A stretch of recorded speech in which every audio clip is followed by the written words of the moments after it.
Det moderne gennembrud strækker sig fra 1870 til 1920. Man gik fra en meget idyllisk, romantisk og eventyrlignende periode til en realistisk og kritisk periode. Man blev mere interesseret i videnskab og fakta end Gud. Blandt andet på grund af Charles Darwins teori om, at vi nedstrømmer fra aberne.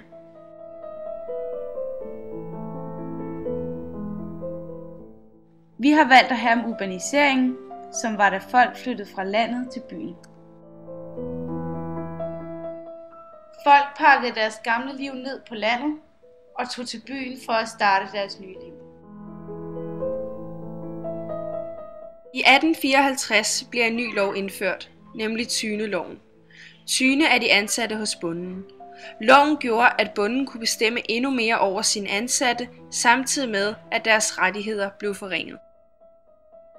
Det gjorde, at de ansatte sagde fra over for bonden og i sidste ende flyttede til byen for at starte et nyt liv. De kunne tjene penge og samtidig leve deres liv, som de ville, uden en bonde kunne bestemme over dem. De blev mere selvstændige og havde flere muligheder, end de havde på landet. Med hensyn til urbaniseringen har vi valgt at tage udgangspunkt i vores egen by Køge. I det moderne gennembrud blev befolkningstallet i Køge næsten fordoblet. Det lyder meget, men faktisk var der mange andre købstæder, hvor befolkningstilvæksten var meget større, f.eks. i Roskilde og i Ringsted.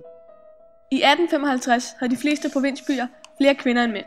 Det var fordi flere unge mænd end kvinder vandrede væk fra de små provinsbyer til de større byer. Det var dog lige omvendt i både Køge og Roskilde. Dog havde Roskilde flere personer mellem 15 og 40 år end Køge havde. Derfor var Køge dårligere stillet med hensyn til arbejdskraft end Roskilde var. En af grundene til, at befolkningstilvæksten var større i Roskilde og Ringsted, var Køges meget vækstende arbejdsmarked. Jernbanen for eksempel skulle bygges i 1860, var der en masse arbejde til en masse mennesker. Men da den var bygget færdig, havde arbejderne på jernbanen ikke længere et job. Det gjorde, at købstaden fik et voldsomt svingende arbejdsmarked. På grund af det røg Køge længere og længere ned i rækken af købstader.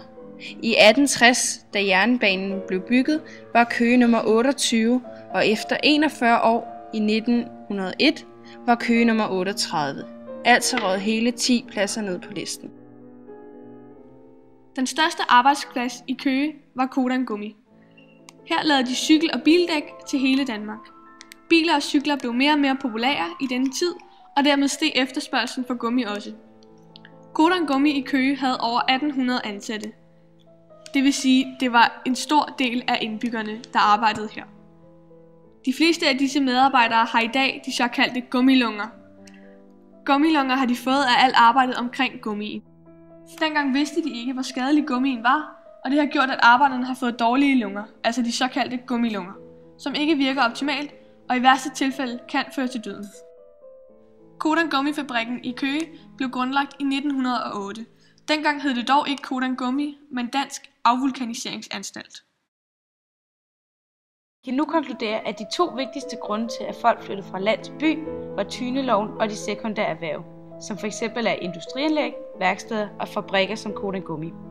Tyneloven var den, der fik folk til at forlade landbruget, mens de sekundære erhverv trak folk til byen. Denne vandring af unge mennesker foregår stadig i dag.